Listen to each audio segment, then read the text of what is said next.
So the Fukushima plant is an old nuclear reactor. It was scheduled to be decommissioned shortly before the earthquake and tsunami of March 11th, 2011. But it was extended because of the need to maintain generation capacity and the delays in bringing new capacity online.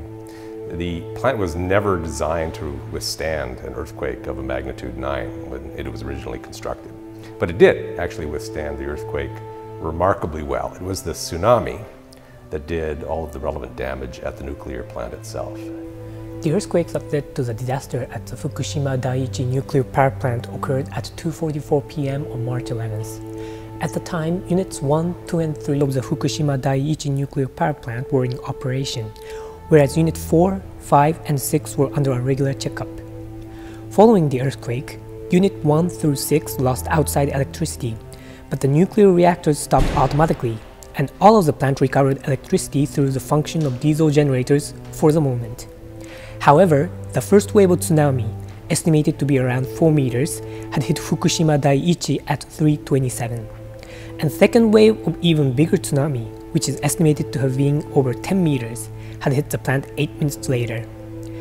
These tsunamis has not only struck down emergency seawater pumps, but also flooded the plant and its equipments.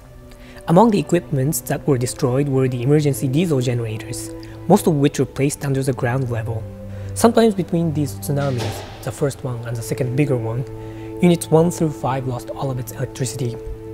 Following these sequence of events, TEPCO had announced that Article 10 event had occurred at 3:42, and Article 15 event had occurred at 4:45, which is basically a declaration of emergency at the nuclear power plant. That's the second worst civilian nuclear power accident in history, caused entirely by the tsunami and completely preventable if the backup power generators had been on high ground. The biggest reason certainly was this gigantic tsunami which came and which was much higher than they thought, and therefore the backup power for the reactor was not designed for that. So this is the main reason. But they were, I think, also taken a little bit off guard, so some of the actions could have been becoming earlier, perhaps to mitigate some of the consequences. But this is what took place. Also, I think the administrative arrangements were not up to the level they should be. There were problems with the communications people. The common wisdom is that the Japanese government did not respond well to this nuclear accident. But I should clarify that the central national government of Japan was not the only body responsible for responding to a major nuclear accident. There were a series of levels of government, including prefectural and local governments, that also have roles to play in the event of a major natural disaster. And in this particular case, the reactor was owned and operated by a private utility, TEPCO, Tokyo Electric Power and Light Company. And none of those levels of government, nor TEPCO, the utility generator, responded terribly effectively. The international community as a whole very quickly decided that it was skeptical of the Japanese government's claims about the severity of the accident, and the single biggest contribution the international community made was to keep the Japanese authorities' feet to the fire and to try to keep them honest about the actual severity of the accident. It wasn't that the Japanese government was trying to be dishonest deliberately, but it was very self-consciously trying not to induce panic, and so it gave more conservative estimates of the severity of the accident than in retrospect people said would probably have been warranted at the time. The only good thing actually what I can say is that in my view they did the evacuation of the local people fairly early, so that reduced some of the consequences. And then communications to the outside world, they were very modest, and international community didn't have for a long time a really good understanding what was taking place.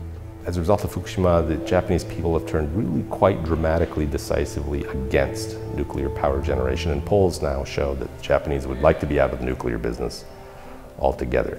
Similar reaction also in Germany, where Fukushima prompted a 180-degree turn in Chancellor Angela Merkel's policy. She was going to increase Germany's reliance on nuclear energy, and in the immediate aftermath of the crisis declared that Germany would abandon nuclear power generation altogether.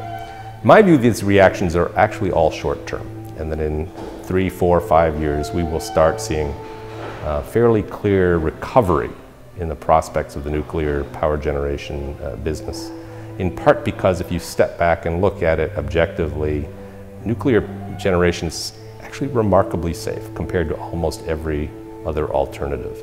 The long-term effect of Fukushima is that the countries that do nuclear power generation on a large scale will be paying more attention to exactly where they situate plants, what kinds of contingencies they plan for in terms of natural and other disasters, what kinds of backup systems they make sure are in place.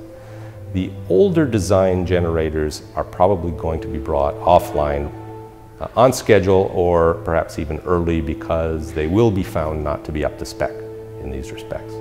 The new power generation plants are much better designs, a lot better safety systems designed into them.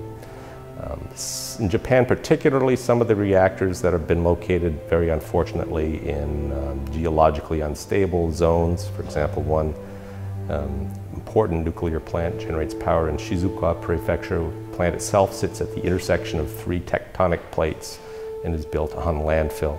Just about the worst place you could possibly think of to put a nuclear plant. I'd be very surprised if that plant were ever brought back online.